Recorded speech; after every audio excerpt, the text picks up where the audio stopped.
여러분 반갑습니다. 오늘 성경 본문 말씀 보도록 하겠습니다. 출애굽기 40장 8절 말씀입니다. 함께 읽겠습니다.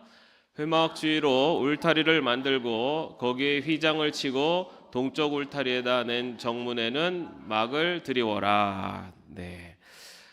지난주부터 우리 성막에 대해서 지금 공부를 하고 있습니다. 예. 그리고 참 지난주에 우리가 성의 수요일, 제의 수요일이었지 않습니까? 그죠? 여러분 그때 여러분 그 제 십자가를 다 그려드렸는데 지금 어디 있습니까? 다 지워지셨나요? 마음속에 있습니다. 예, 그게 맞습니다. 예. 지난주에 우리 제 십자가를 여러분들에게 다 그려드렸죠. 비록 우리 그림이 그려진 곳에서 사라졌지만 그것이 여러분의 마음속에 있음을 믿습니다. 그래서 이 사순절 기간 동안에 그 십자가의 은혜가 또 여러분 모두에게 함께 하시기를 바랍니다. 자, 저희가 이제 성막에 대해서 이제 말씀을 나누고 있는데 지난 시간에 나눴던 이야기를 잠깐 또 보도록 하겠습니다. 자, 성막입니다. 성막은 하나님께서 이스라엘 백성들에게 그 광야 생활을 시작할 때 그때 이스라엘 백성이 명령하여서 성막을 세우라라는 명령에 따라서 지어진 하나님과 만나는 처소가 바로 성막입니다. 이 성막을 여러 가지로 성경에서 불리우고 있습니다. 그래서 장막이라고도 하고요. 장막이라는 것은 이동식 텐트라는 뜻이 있고요. 또 성막 이것은 이제 그 하나님을 만나는 장소, 하나님을 만나는 거룩한 장소라는 뜻일 때 성막이라는 뜻으로 불려지고, 회막은 만남의 장소. 그래서 이 성막을 중심으로 또 회중들이 함께 만나는 만남의 장소라고 하는 회막 있고요. 증거막이라는 것은 하나님의 임재를 상징하는, 그곳에 우리가 아는 것처럼 법궤도 있고 여러 가지 하나님의 임재를 상징하는 그런 처수이기 때문에 그것을 증거막이라고 부르기도 하고, 성소라고 하는 것은 거룩한 장소, 거룩한 장소라는 뜻으로 할 때 이렇게 성소랍니다. 이것이 다 같은 의미로 사용되는 겁니다. 그래서 성경에 읽으실 때 장막, 성막, 회막, 증거막, 성소 이 내용이 나오면 이것이 같은 것을 말한다라는 것을, 그리고 그때마다 강조하는 것이 무엇이냐에 따라서 이 단어들이 이렇게 좀 다르게 쓰이기도 합니다. 그런데 우리가 이 성막이라는 것은 구약 시대에 그 하나님께서 세우라라고 하신 그런 어떤 그 예배 처소의 의미뿐만 아니라 이 성막과 신약 시대의 예수 그리스도와 직접적으로 연결이 됩니다. 그래서 성막을 통해서 우리는 이 세상의 구원자로 오실 예수 그리스도가 어떤 분이신가라는 것을 그 성막을 통해서 알 수가 있어요. 그래서 이 성막, 구약 시대의 이 성막은 바로 신약 시대의 예수 그리스도를 예표한다라고 말할 수가 있습니다. 그렇다면 이 구약 시대의 성막은 어떤 곳이었느냐? 아까 그 이름에서 본 것처럼 하나님께서 내가 그곳에 거하겠다라고 하셔서 바로 하나님을 만나는 장소가 바로 성막이었습니다. 그리고 우리가 아는 것처럼 이스라엘 백성들이 광야에서 지낼 때 그 이스라엘 백성들이 앞으로 나아갈 때 어떨 때 앞으로 나아갔습니까? 성막에 하나님의 임재하실 때 구름이 성막에 이렇게 내려와 있습니다. 그러다가 이 구름이 위로다가 쭉 올라가서 올라가면은 이제 이동 채비를 해요. 그리고 구름이 가는 대로 따라서 이동하게 됩니다. 그래서 이 성막이라는 것은 이스라엘 백성들을 하나님께서 앞서 인도하시는 바로 그곳이 이 성막이 갖는 또 하나의 의미입니다. 그리고 진을 칠 때는 어떻게 칩니까? 그 이스라엘 백성들이 이제 가다가 딱 구름이 딱 머무릅니다. 그러면은 이스라엘 백성들 딱 멈춰요. 그러면 그 자리에 성막을 세우고 나서 진을 어떻게 치냐면은 12지파가 3개 지파씩 동서남북으로 성막을 중심으로 해서 사방으로 이렇게 진을 치게 됩니다. 그래서 이스라엘의 중심에 바로 성막, 바로 하나님의 임재를 나타내는 것, 이스라엘 중심에 하나님이 계십니다라는 것을 나타내는 것이 바로 이 성막이라고 할 수가 있습니다. 자, 그리고 이제 오늘부터는 이 성막을 구성하고 있는 그런 그 안에 기물들, 그리고 성막의 구성 모양들, 이런 것들을 살펴보겠습니다. 지난주에 말씀을 드렸지만은 우리가 이 성막에 대해서 좀 공부를 다 마친 다음에는 세계 성막 복음 협회에서 그 해놓은 박물관을 방문을 할 겁니다. 거기에는 요 성막에서 이 성경에서 얘기하고 있는 크기 그대로 성막을 재현해 놨어요. 그래서 이제 거기에 가면은 그 당시에 이렇게 성막이 지어졌겠구나라고 우리가 분명히 알 수 있습니다. 그래서 근데 여러분 아는 만큼 보인다, 그죠? 여기 성막 공부를 열심히 하고 가서 보시면 딱 보시면서 막 은혜가 막 철철철 넘쳐 흐를 겁니다. 그래서 이어지는 성막 공부도 여러분들 이 수요 기도에 또 빠지지 마시고 계속 잘 참여하셔서 또 들으시면 좋을 것 같습니다. 자, 오늘은 이런 모양으로 성막이 만들어졌을 것이다. 라고 추측할 수가 있습니다. 요게 사실은 이제 그 성막을 재현해낸 실제 그 광야에다가 세우는 건데요. 요런 모양의 이제 성막인데 오늘은 성막의 전체적인 구성에 대해서 말씀을 드리겠습니다. 이 성막은요 크게 셋으로 나눌 수가 있어요. 자, 먼저는 이 성막은 울타리로 이렇게 둘러싸여 있죠. 둘러싸여 있고 그 안쪽 마당, 그러니까 그 울타리 안쪽을 성막들이라고 하고요. 그 다음에 저기 건물로 이렇게 세워져 있는 거 있죠. 예, 저게 바로 성소입니다. 성소. 저 큰 것에 하나, 그게 이제 성막 본체라고 합니다. 성막 본체. 이제 성막 본체가 둘로 나눠지죠. 하나는 성소, 그리고 하나는 지성소. 예. 성막들과 성막 본체가 있는데 성막 본체는 성소와 지성소로 나뉘어진다. 예. 그걸 보면요, 이 성막들은 크기가 그 100규빗, 그러니까 이 100규빗, 50규빗이라고 그렇게 되어 있어요. 이 규빗이라는 단어가 이 어떤 크기냐면요, 여러분 이 팔뚝 길이, 요 팔뚝 길이가 한 규빗입니다. 예. 그래서 사실은 이 100규빗 하면은 어느 정도 되냐면은 약 45m 정도 됩니다. 우리 성막 하면은 막 엄청 클 것 같죠. 근데 아니 작은 건 아니에요. 45m 정도면은 어느 정도 될까요? 우리 요 소예배실 저 끝에가 한 2개, 3개, 2개 반, 3개 반 정도 되는 넓이죠. 그 정도 되는 이제 길이가 있고, 그 다음에 10규빗 하면은 100규빗과 50규빗으로 이렇게 직사각형으로 울타리가 만들어져 있습니다. 그리고 그 성막 그 뜰에는 그 세마포, 저기 하얀색으로 되어 있는 게 이제 세마포라고 하는데, 세마포는 그 아마 식물로 만드는 그 깨끗한 흰색 천을 말합니다. 이 흰색 천이 60개의 녹기둥이 세워져서 그 녹기둥으로 이렇게 성막들이 이렇게 형성이 됩니다. 자, 실제로 그 단면을 보면요, 크기가 이런 정도 돼요. 성막들은 굉장히 크죠. 근데 그 안에 보면 성막 본체는 사실은 그 성막들에 비해서 작아요.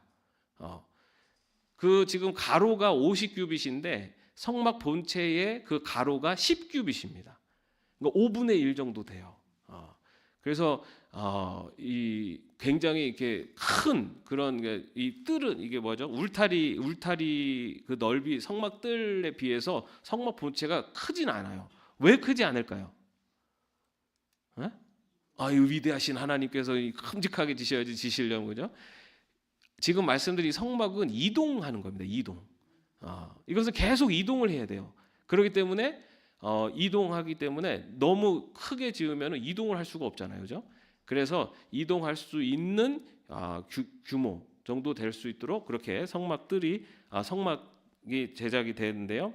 그 성막들은 이렇게 성막 본체를 둘러싸고 100규빗, 50규빗 직사각형으로 되어 있습니다. 그래서 저 성막 본체 안쪽을 성막뜰이라고 합니다. 그 성막뜰 안에 이제 여러 기물들이 있는데 그것은 저희가 차근차근 또 살펴보겠습니다.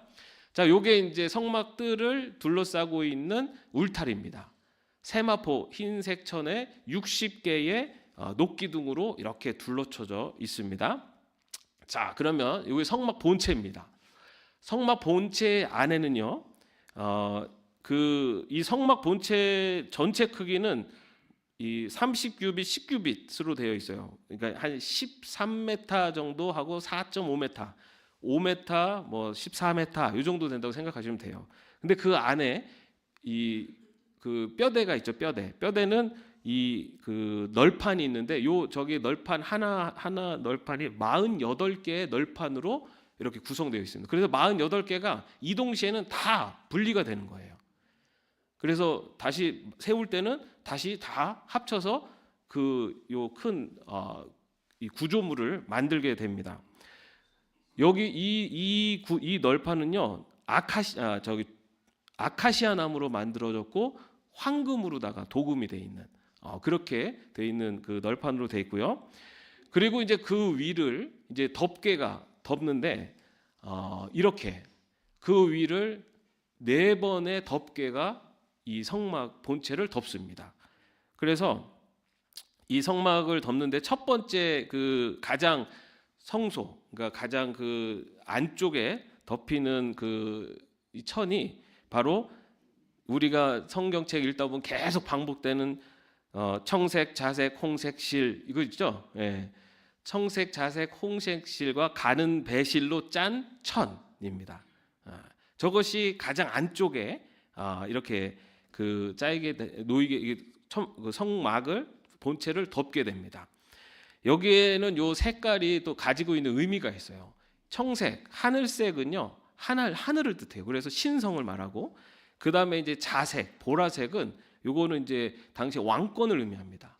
자주색 옷은 당시에 이 황제들 또는 높은 귀족들이 입은 것처럼 왕권을 의미하고 그 다음에 홍색, 빨간색은 희생 그리고 속죄를 의미하고요. 그 다음에 흰색은 거룩함 또한 거룩함을 의미해요. 그래서 이렇게 요 실을 섞어 가지고 저렇게 그 첫 번째 덮개막을 만들어서 그것을 덮고요. 그 위에다가 저렇게 또 덮는데 이게 염소털로 만든 덮개입니다. 염소털로 만든 덮개로 덮고 그 위에 이번에는 붉은 순양 가죽 덮개입니다.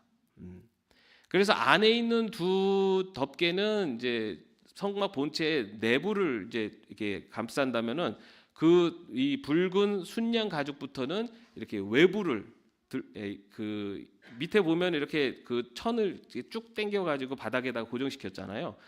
저렇게 그 하고 그 다음에 이게 해달 가죽 덮개랍니다.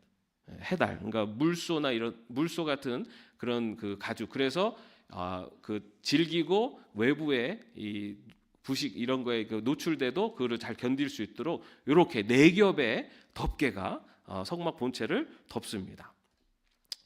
자, 이렇게 이제 그 성막 본체가 이렇게 덮고요. 그 안에가 어떻게 나눈다 그랬죠? 그 안에는 성막과 지성소로 나눠져요. 성막과 지성소로 나눠지는데 요거를 이제 앞에서 본 겁니다. 앞에서 저 앞에 지금 그 기둥이 있죠? 기둥을 들어가면은 그 안에가 첫 번째 나오는 그 공간이 성소. 그리고 그 중간에 또 이렇게 뭐 사람 모양으로 비슷한 거 있죠. 그것도 이제 막혀져 있는 거. 이것을 우리가 휘장이라고 부르죠. 휘장.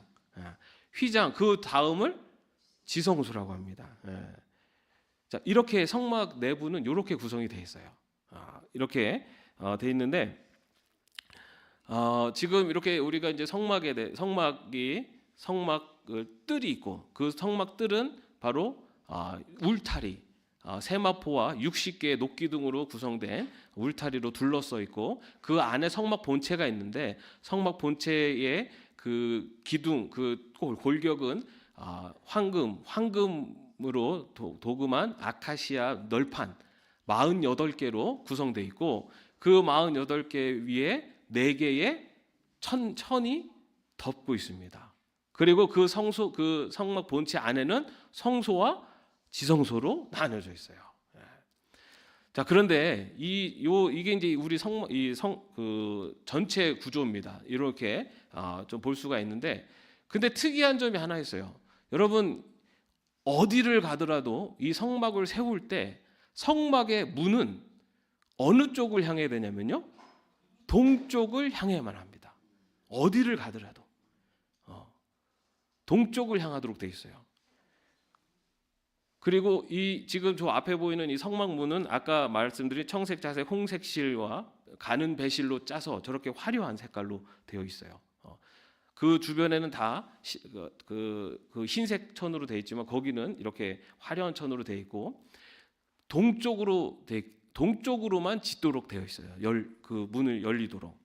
근데 여러분 이 동쪽에 있는데 이 문의 크기가 20규빗, 그 성막의 크기가 10규빗이에요. 그런데 이 문의 크기는 20규빗이에요. 그래서 굉장히 크게 만듭니다. 이것을 이렇게 저렇게 그 성막 안으로 들어갈 수 있는 유일한 문이 바로 저 동쪽에 만들어진 문입니다. 아까 말씀드렸잖아요. 성막이 세워지면은 이스라엘 백성이 진을 어떻게 친다고 했죠? 사방으로, 성막을 중심으로 해서 동서남북으로 해요. 그러면은 사실은 이 백성들이 접근하기 위해서는 동서남북에 문이 있어도 그게 더 용이하죠. 그런데 성막은 꼭 동쪽에 문 하나만을 만들도록 되어 있습니다. 그래서 이것이 그래서 이 성막을 다시 말해서 하나님과 만나는 그 처소를 들어가기 위해서는 오직 한 개의 문만을 통과할 수밖에 없습니다. 바로 이 문을 통과해야지만이 하나님을 만날 수 있고, 이 문을 통과해서 저기에 들어가서 번제를 드리고 속죄제를 드려야지만이 죄의 용서를 받을 수가 있습니다. 이 동쪽으로 난 유일한 문. 왜 그렇다면은 왜 서쪽도 남쪽도 북쪽도 아닌 동쪽으로 이 문을 이렇게 만들라고 하셨을까? 이것은 우리가 창세기에서부터 그 원인, 그 근원을 밟을 수가 있는데요. 여러분, 이 아담과 하와가 죄를 짓고 선악과를 따먹고 죄를 짓고 그 다음에 쫓겨나요. 어디로 쫓겨난 줄 아세요? 에덴의 동쪽으로 쫓겨납니다. 동쪽으로 쫓겨났어요. 그리고 가인이 아벨을 죽인 다음에 심판을 받아요. 그리고 이 심판을 받아서 그 떠나는 그곳이 놋 땅인데 여기가 어디에 있는지 아세요? 이것이 에덴의 동쪽이라고 나와요. 바로 동쪽은 죄를 지은 인간이 쫓겨난 곳이고, 그리고 아벨을 죽인 죄인 가인이 도망가 있는 곳. 그리고 여러분 그 인간이 바벨탑을 세워요. 그런데 그 앞에 동쪽으로 이동하여 바벨탑을 세운다고 되어 있어요. 교만한 인간이 하나님을 떠나는 사건이 있었던 곳이 동쪽이에요.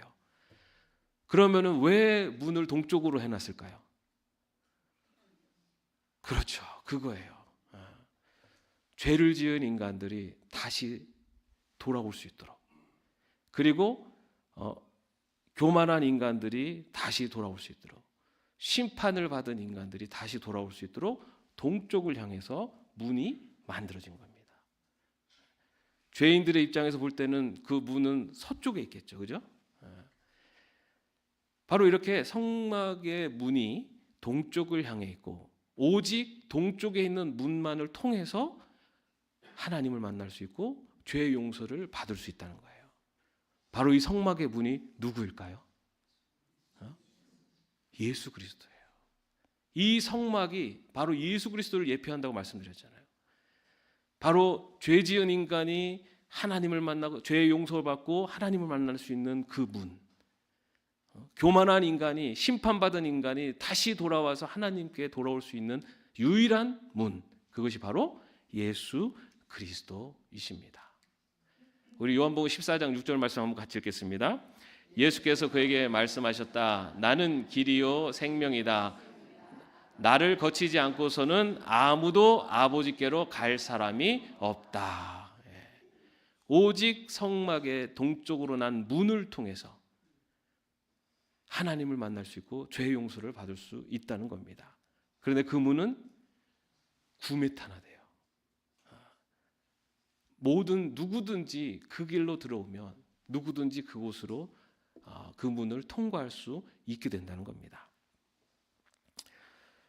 우리가 지금 사순절을 보내고 있습니다. 우리가 이런 고백을 많이 하죠. 우리의 구원자는 오직 예수 그리스도이십니다. 여러분, 우리가 죄의 용서를 받고 하나님과의 그런 깨어진 관계가 회복되어지는 유일한 길이 예수 그리스도이심을 믿습니까? 아니면은 혹시 다른 방법으로 구원받을 수 있다고 생각하고 있지는 않습니까? 교회를 다니면 구원받는 거지 뭐. 아니면 봉사를 열심히 하면 구원받는 거지. 아니요, 여러분. 예수 그리스도를 나의 구주로 고백하고 믿어야지만이 구원을 받습니다. 다른 문이 없어요. 하나님께 나아갈 수 있는 유일한 문은 바로 동쪽 성막의 문, 유일한 길 예수 그리스도십니다. 여러분, 오직 예수님만이 날 구원하시는 구원의 문입니다 라는 고백을 하는 사람들, 그런 성도들이 부르는 찬송가, 즐겨 부르는 찬송가가 뭘까요? 우리 94장 그치, 한번 같이 부르고 또 기도하겠습니다.